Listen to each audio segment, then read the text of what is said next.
This should be the crash of our lifetime. Great time for an update. A lot going on in the world, obviously. The markets have reacted to that. But the markets always react to political news short term, but it never really affects the overall direction. We're going to have a major crash. It's not going to be because of Putin, but he's a fine trigger here.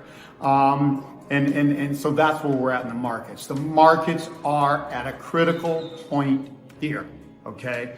We've seen a substantial correction. It could be that first crash. It's still in that league, but barely, okay? Barely. Because that first crash should be 40% or more in 2.3 to 2.6 months, okay? 3 months max.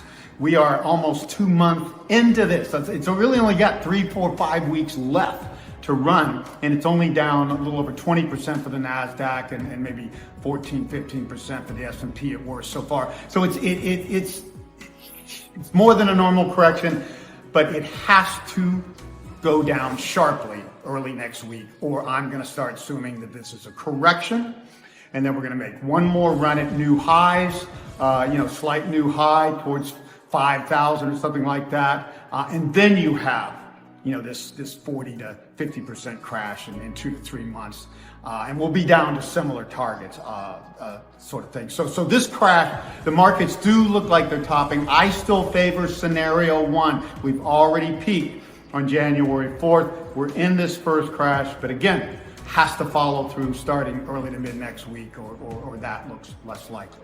So this is a really good time. I'm calling this in my newsletter coming out, kind of like the last chance to sell, okay, for people holding out. Well, I don't know, because if the markets do head down sharply, they're going to keep heading down sharply, and it's going to get very hard to do. If the markets are up the next couple of days, next week, then you may want to hold on a little longer. Okay, so it's that tricky. I can't be definitive about this. I do favor still the down scenario. It fits the cycles, the time cycles, everything I look at. I mean, we are more than overdue for a top here. We really should have been in a longer 2 to 3 year downturn between early 2020 and late 2022 for stocks, bottoming 2023 for the economy. That would have been the normal demographic 40-year cycle, 20-year cycle, 90-year cycle scenario. But of course, governments have just muddied the water with endless money printing, and they're still doing it. Yeah, they're talking about tapering, but they can't even quite seem to do that. But this Putin thing will likely pass unless it really turns into some extended war between Putin and Europe or the US. And that's just not that likely to happen, and we'll deal with that when it comes. But the stock market's got other reasons to go down here.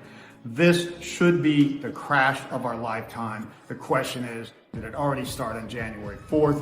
So it takes that 40 to 50% crash to say, yes, we've made a top. Because when bubbles get going, they just go, especially with government supporting them 200, 300%, always printing more money, going to no ends to keep this bubble from bursting. And that should tell you something, by the way. It shows that the central banks, particularly the Fed, knows how fragile this bubble is, knows how fragile the economy is, because they've been having a hard time even pulling the trigger on this tapering that they keep talking about and not quite doing.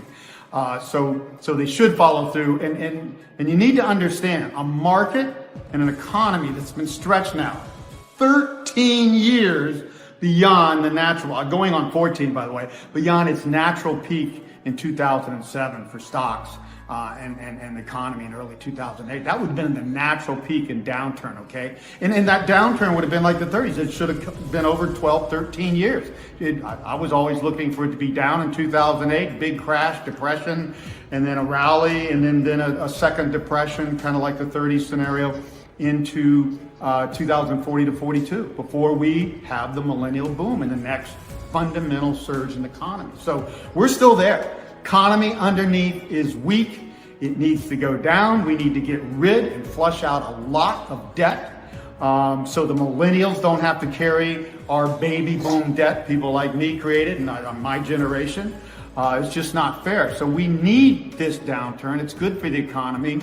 And I think, despite all the efforts to prevent it, the markets and the economy are showing signs that it's just going to roll over anyway. In the March issue, I'm going to show the ECRI leading indicators, and they're basically saying we're right on a recession. So even despite all this money printing, we're likely to see the economy slow down. It looks like it's already in motion to me, and I'm telling you, we need more growth and stimulus to keep this bubble going. Any sort of slowdown, this bubble's going to burst.